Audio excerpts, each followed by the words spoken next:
Good afternoon, everyone, and thank you for choosing Across the Fence. I'm Will Michael, in today for Fran Stoddard.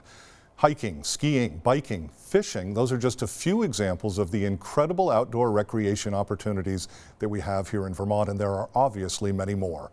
Now, if you're interested in the future of outdoor recreation in Vermont, we want you to pay attention. That's because the state is literally seeking your input, both by survey and in upcoming public forums about the future of outdoor recreation. And so to learn more, I want to introduce two guests from the Vermont Department of Forest, Parks and Recreation. I'm joined this afternoon by Jessica Savage and Becca Washburn. I want to thank you both for coming in. Now, you're involved in an effort to update, reading here, the statewide comprehensive outdoor recreation plan. That's also known as SCORP. So, Jessica, what is SCORP? What's the statewide comprehensive outdoor recreation plan? Well, our SCORP is exactly what you said, the statewide comprehensive outdoor recreation plan, which means we're asking for people to tell us all about the outdoor recreation activities that they engage with, how frequently. We're gathering a bunch of information from the people of Vermont about those activities, and then we want to know what our priorities should be as we move ahead with providing for the outdoor recreation opportunities people want. And it really is driven by a federal funding source, but right now it's a really great moment for outdoor recreation. People are really enthusiastic about it. And there are so many opportunities in Vermont. Right. I mean, I listed a few, and that doesn't even really touch some of the things that occur on water or the pond hockey and skating. Right. Becca, is this planning unique to Vermont? Do other states go through this? It's not unique to Vermont. As Jessica mentioned, it's tied to federal funding through the National Park Service, where we are required, just as other states are that participate in this federal program, to complete a statewide comprehensive outdoor recreation plan every 5 years. Again, back to Jessica, who's responsible for developing this thing called SCORP, and how often do we need to do this? So our department, Forest, Parks and Recreation, was designated through the governor's office to be the administrator of this program. It sounds boring, but it's a great program. LWCF provides funding to communities and state entities for outdoor recreation projects, acquisitions, playgrounds. There are over 650 projects around the state that have been funded through LWCF. There's probably one in your local community or region.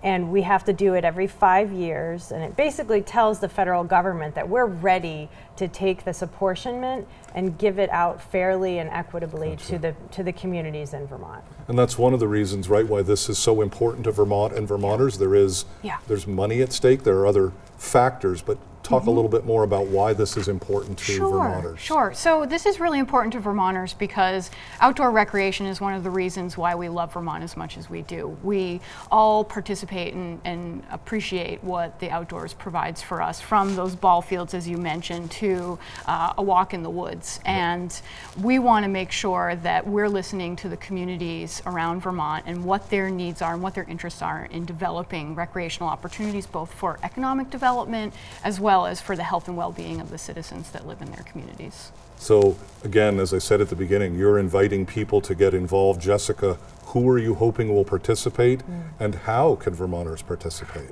Sure. Well, we want to hear from everybody. Certainly, if you live in Vermont, even if you spend a portion of your year here in Vermont, we do want to hear from you. The survey, you have to be 18 to take the survey. It's just the way that all reviewed surveys go. But we ask questions about younger people in your household in the survey, so we still want to know about youth outdoor So 18 recreation. and up for the survey. 18 and up for the survey. Asking types of questions like, what do you do? What do you want to see in your community? Is it right? So like, how what are you doing? How frequently? What's your favorite activity? Tell us more about that favorite activity and how frequently you and other people in your household do it.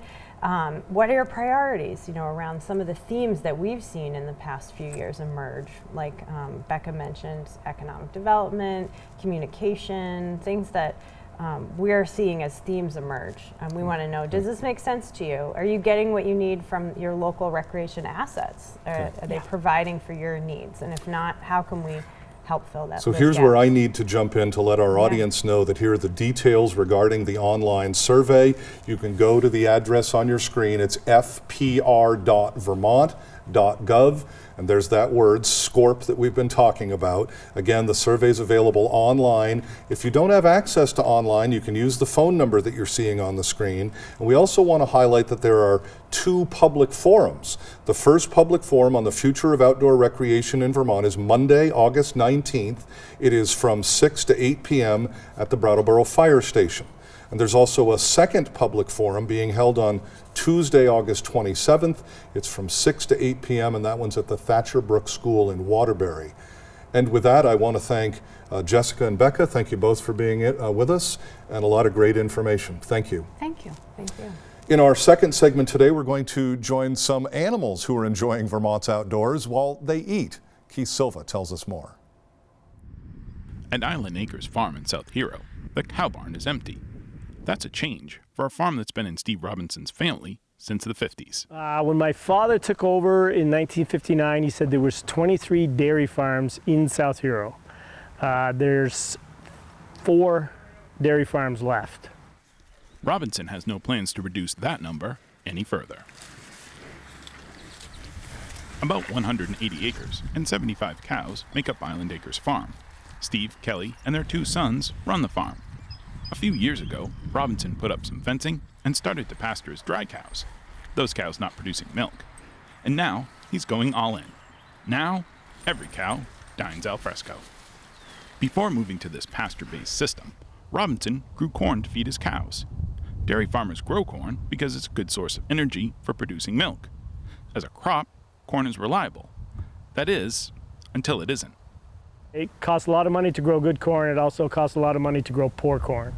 I think it was 6 or 7 years ago, we had lost a large corn crop, and I'd made the decision that we couldn't rely on a corn crop. And so started talking about a pasture-based dairy farm. Growing corn and growing grass is as different as, well, corn and grass. It's an easier transition for the cows than it is for the farmer. So you're having to teach an old dog new tricks. Getting off that corn thing has been the hardest, because you get so many tons of feed from corn, where you have to make it up by being a better manager with your pastures, a better manager with your hay crops. So that's been the hardest part, and just the not knowing. There's so many unknowns in farming now. I mean, you're just adding more to it. So. We started down there. We've been doing, like you were talking about, moving just one fence over. To help him get his pastures in shape and mitigate risk, Robinson called an old friend who had taken a new job. I started actually working for the Robinsons in 2008. I actually was milking here in the evenings, and I worked here for a couple of years. Cheryl Cesario is a grazing specialist with UVM Extension. She says Robinson's decision to switch to a pasture-based dairy comes with a lot of risk.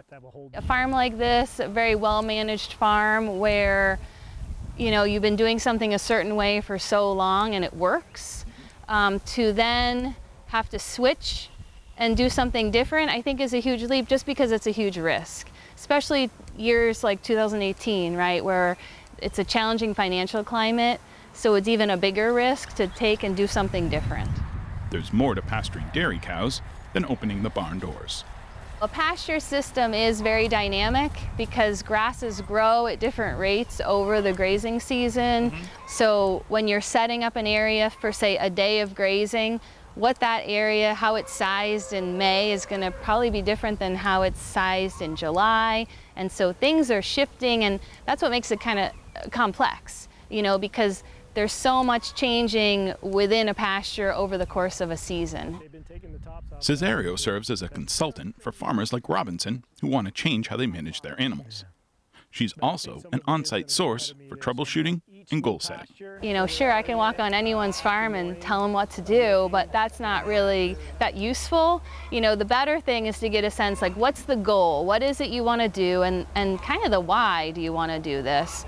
And then we can work together to come up with the plan and say, okay, well, what acreage makes sense to incorporate so that they're a part of the planning process. Then to be able to check in, 3 or more times over the season to kind of make sure things are on track. Are they happy with it? And if they're not, what can we do differently to make sure it's working? The proof the system works is in the milk. cows have been out now a couple weeks on grass here. They're seeing an increase in production of about 200 pounds a day. So that's a really critical thing, is when a farmer is adopting a new system, we don't want to see a drop in production, right? That doesn't make the farmer very happy. So we want to see either the production maintained or potentially even increasing. It's finding the nutritional balance, okay, where before you bought the commodities, now we're trying to grow our own commodities and trying to balance that out to make sure the nutrition is right for the cows, to make sure that they can produce milk. I think it's been educational. It's been a little tough at times, trying to come up with the amount of feed that it takes to feed all the animals that we have. There's an aspect to Robinson's decision to put his cows on pasture that doesn't have much to do with the farm's bottom line, and everything to do with living in Vermont. Somebody did a survey, there's 10,000 cars go by here a day. Everybody always asks, what would you do if you didn't farm? I was like, what would you do if I didn't farm? When you're looking at sustainability of a farm, right, we have financial sustainability and environmental sustainability. And the last piece is the social element, and that's how are the farmers fitting into their community. I think the response from grazing has been really positive. They've gotten so many comments from people in the community, so we're really kind of filling that social aspect as well, which kind of gives us that bigger picture of sustainability. Heather Trombley runs Roots and Wings Daycare out of her home in South Hero. She grew up here and was glad to see the cows in her backyard. We were excited when we saw the fence going up, and then I sent a little message over, and they said that, yeah, we're going to be letting the cows out to graze, and so it's been really nice to see them. We just try to be involved and, you know, friendly and conscientious of each other's families, and it works out great. I think communication is definitely key with any neighbors. We like to look out the window and we get to see them outside, and it's just part of growing up here in Vermont. Robinson is proud of the award he's received from the St. Albans Co-op as a Distinguished Quality Member for 36 consecutive years. It's a testament to his family's farming legacy and his plan for the future. I'm trying to get this farm set up to where it would be easier to pass on. More than anything, that's been the reason that I want to transition into this pasture, is so it's a workable farm to where I'm not putting the burden on machinery and everything onto the next generation. Island Acres Farm gives new meaning to the phrase, being put out to pasture. For the Robinsons, being out to pasture is how this farm will run from now on. In South Hero, I'm Keith Silva with Across the Fence. And that is our program for today. We know you have choices, so thanks for choosing us. I'm Will Michael, inviting you to join us back here each weekday afternoon for another visit Across the Fence.